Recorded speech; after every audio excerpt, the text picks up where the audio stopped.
The Pyramid Club in New York City, March 1990. A cramped basement venue that smelled of stale beer and decades of cigarette smoke. Maybe 60 people crammed into a space meant for 40, most of them musicians themselves, drawn by word of mouth about this band from Seattle that was supposed to be something special. Iggy Pop stood near the back wall, arms folded, watching with the analytical eye of someone who'd seen everything rock and roll had to offer. At 42, the former Stooges frontman had survived punk's birth, witnessed its commercialization, and watched countless bands rise and fall. Tonight, he was just another face in the crowd, curious about the Pacific Northwest sound everyone was whispering about. Nirvana took the tiny stage around 11 p.m. Three young men who looked like they'd rather be anywhere else. Kurt Cobain, 23, hunched over his guitar like he was protecting a secret.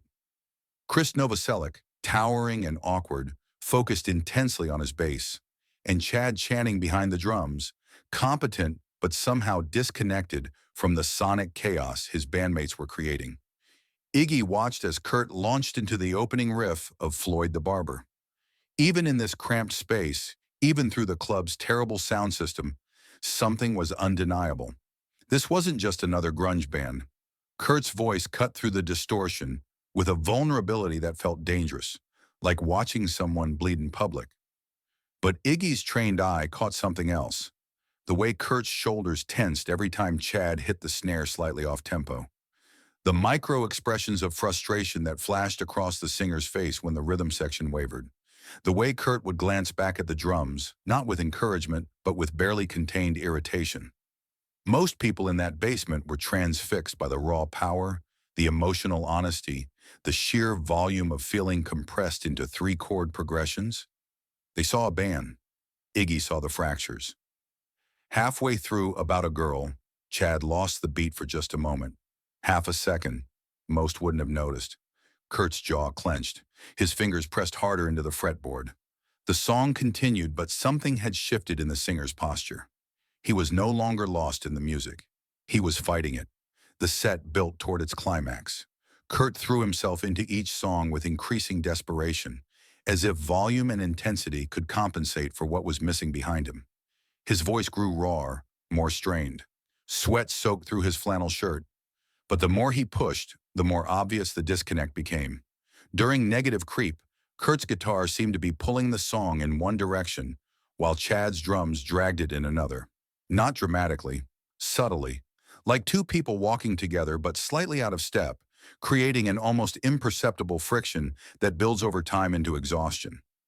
Iggy had seen this before, the creative tension that could either forge a band into something transcendent or tear it apart from the inside. Usually it was ego that caused the split. Lead singers who couldn't share spotlight, guitarists who thought they were artists while everyone else was just labor. But watching Kurt, Iggy recognized something different. This wasn't about ego, this was. But watching Kurt, Iggy recognized something different. This wasn't about ego, this was about vision. Kurt heard something in his head, something specific and urgent. And every beat that didn't match that vision was like a small betrayal. Not malicious, just wrong. The final song of the set was Blue. Kurt approached it with the intensity of someone making a last desperate argument. His voice cracked on the high notes, not from technical failure, but from emotional overload. He bent the guitar strings until they screamed, coaxed feedback that sounded like industrial machinery being torn apart. And then, at the climax of the song, something extraordinary happened. Kurt stopped playing mid-riff. For exactly 3 seconds, he stood motionless, guitar hanging from his shoulders, staring at nothing. The bass and drums continued, creating an awkward, hollow sound that made everyone in the room suddenly aware they were witnessing something unplanned. Then Kurt turned around. Not toward the audience, toward Chad. He didn't say anything, didn't make any gesture, just looked. For maybe 2 seconds that felt like 20. Chad, focused on keeping time, didn't immediately notice. When he finally looked up and saw Kurt staring at him, his hands hesitated on the sticks. The song fell apart. Kurt turned back to his microphone, strummed the opening chord again, and they finished Blue with a fury that was equal parts musical and personal. When the final note rang out, Kurt didn't acknowledge the applause. He unplugged his guitar, set it against the amp, and walked off the stage without a word. The crowd cheered anyway. They'd witnessed something raw and honest, even if they didn't fully understand what they'd seen. Most interpreted Kurt's intensity as artistic passion, his obvious frustration as part of the performance. Iggy knew better. After the show, the three band members stood near the club's tiny bar, accepting congratulations from strangers who wanted to talk about the energy and the authenticity. Kurt smiled politely and answered questions about their upcoming album on Sub Pop, but Iggy could see the performance continuing. The public version of Kurt Cobain, gracious and engaged, while the real Kurt remained somewhere else entirely. Chad was animated, talking about how great the crowd response had been, how the songs felt tighter than they had in rehearsal. He seemed genuinely pleased with the performance, oblivious to the undercurrents that had been so obvious from Iggy's perspective.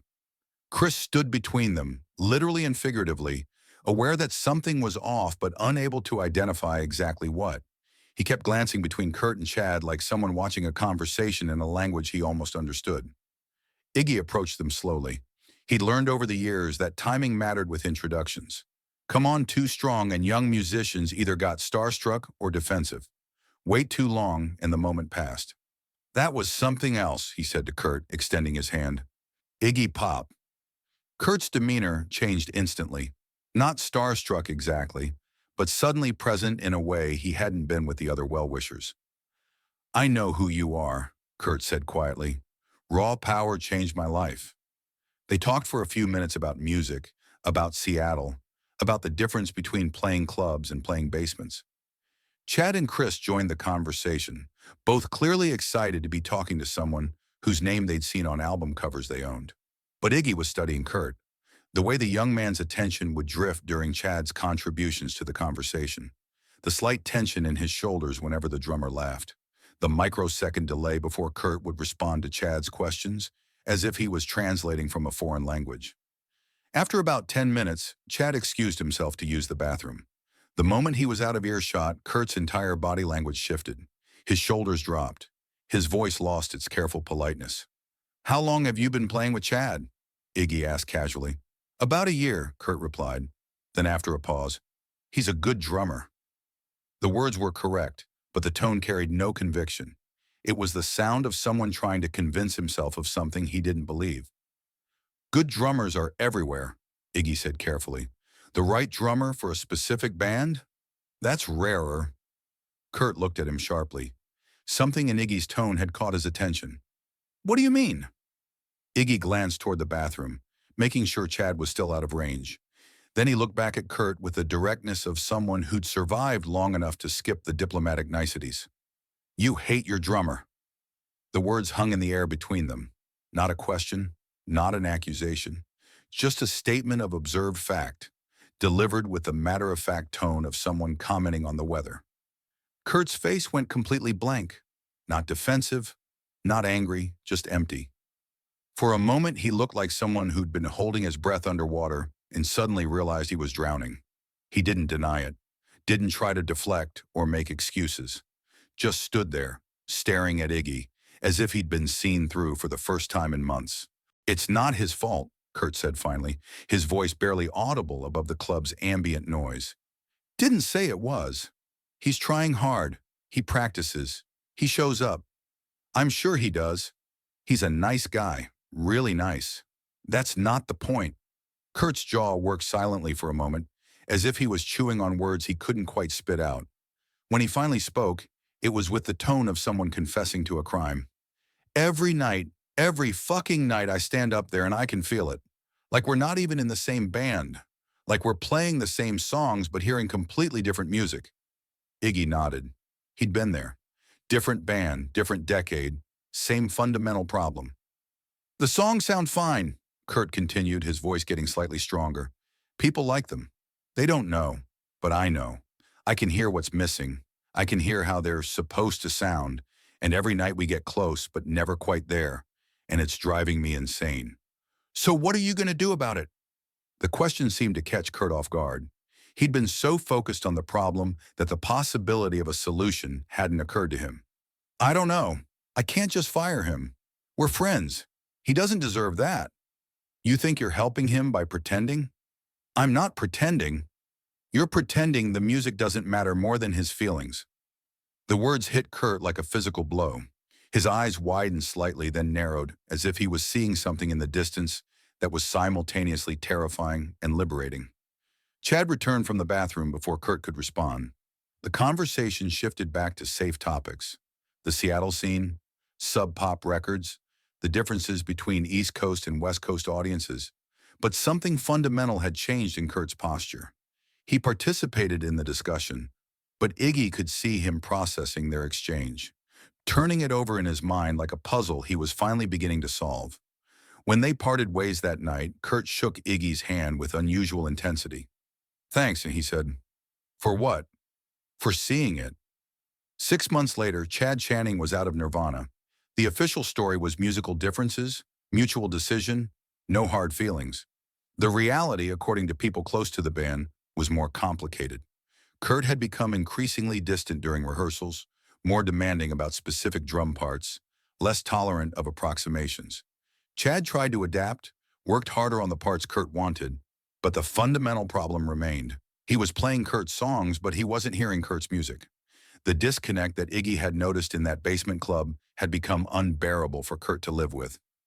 Dave Grohl joined the band in September 1990. Within weeks, everything changed. Not just the sound, though that transformation was dramatic, but the entire dynamic. Kurt finally had a rhythmic partner who could hear what he heard, who could translate the chaos in his head into the precise mathematical language of beats and fills. Years later, in a 1993 interview, Kurt was asked about the early lineup changes in Nirvana. He was characteristically diplomatic, praising Chad's contributions and downplaying any personal conflicts. But when the interviewer pressed him about what he looked for in a drummer, Kurt's answer was revealing: someone who understands that the spaces between the beats are as important as the beats themselves. Someone who can hear what I'm trying to say, not just what I'm playing. Iggy Pop, watching Nirvana's meteoric rise from a distance, wasn't surprised by their success. He'd seen the talent that night in New York, heard the potential in Kurt's voice and vision. But he also wasn't surprised by Kurt's eventual unraveling. He'd recognized something else in that basement club. The intensity that made Kurt a powerful artist also made him a fragile human being. In a 2006 interview, Iggy reflected on that night. Kurt was pure talent, but talent without the right support system is dangerous. He needed people around him who could match his intensity without being consumed by it. Some people are built for the long haul of being rock stars. Others burn out like shooting stars. Kurt was always going to be a shooting star. But on that night in March 1990, standing in a sweaty basement club, Iggy had simply offered Kurt something no one else had: permission to acknowledge what he already knew. Sometimes the most profound conversations happen in 3 sentences. Sometimes the truth fits in the space between two people who understand that music matters more than politeness. Kurt Cobain hated his drummer. Iggy Pop saw it, and in that moment of recognition, something shifted that would eventually change the course of rock history. The rest, as they say, was inevitable. But that night at the Pyramid Club became something of a legend among those who witnessed it. Not because of what happened on stage, though the performance was memorable, but because of what happened after. Word spread through New York's underground music scene about the conversation between Iggy Pop and Kurt Cobain, about the moment when one of rock's most uncompromising voices told another uncomfortable truth he needed to hear. Michael Levine, the photographer who had brought Iggy to the show, later recalled overhearing part of their exchange. "You could see something change in Kurt's face," Levine said in a 2004 interview, like someone had just given him permission to stop pretending everything was okay. The ripple effects extended beyond just Chad Channing's eventual departure. That conversation planted a seed of artistic uncompromising that would define Kurt's approach to music for the rest of his career. The willingness to pursue his vision regardless of personal comfort or conventional wisdom. When Dave Grohl auditioned for Nirvana in 1990, Kurt was explicit about what he was looking for. Not just technical skill, but intuitive understanding, the ability to hear the song behind the song. Grohl later described the audition. Kurt didn't want to teach me the parts. He wanted to see if I could feel them. That night at the Pyramid Club, Iggy Pop had shown Kurt Cobain that artistic integrity sometimes requires difficult decisions, that the difference between good and transcendent often comes down to having the courage to demand more from yourself and everyone around you. In the end, it was a three-sentence conversation that helped shape one of the most important bands in rock history. Sometimes the most profound changes begin with someone simply naming what everyone can see, but no one wants to say. Kurt Cobain hated his drummer. Iggy Pop saw it clearly, and rock music was never quite the same. The lesson from that night goes beyond band dynamics or creative differences. It speaks to something deeper about artistic truth and the courage required to pursue it. In a world where politeness often trumps honesty, where maintaining relationships takes precedence over maintaining standards, Iggy Pop offered Kurt Cobain something rare: brutal clarity. "You can't make great art by committee," Iggy would later reflect. "Someone has to be willing to say what needs to be said, even when it hurts, especially when it hurts." For Kurt, that moment of recognition became a turning point, not just professionally but personally. The realization that his instincts about the music were valid, that his frustrations weren't petty or unreasonable, but signs pointing towards something better. The conversation lasted maybe 5 minutes. Its impact lasted a lifetime. Years after Nirvana's meteoric rise and tragic end, musicians still talk about that night at the Pyramid Club, about the importance of finding your tribe, your musical soulmates, the people who can hear what you hear. But mostly they remember it as a story about truth-telling, about the moment when someone sees you clearly enough to reflect back what you already know but haven't yet admitted. Sometimes revolution begins with a whisper. Sometimes it begins with someone simply saying, "You hate your drummer." And sometimes that's exactly what needs to be said.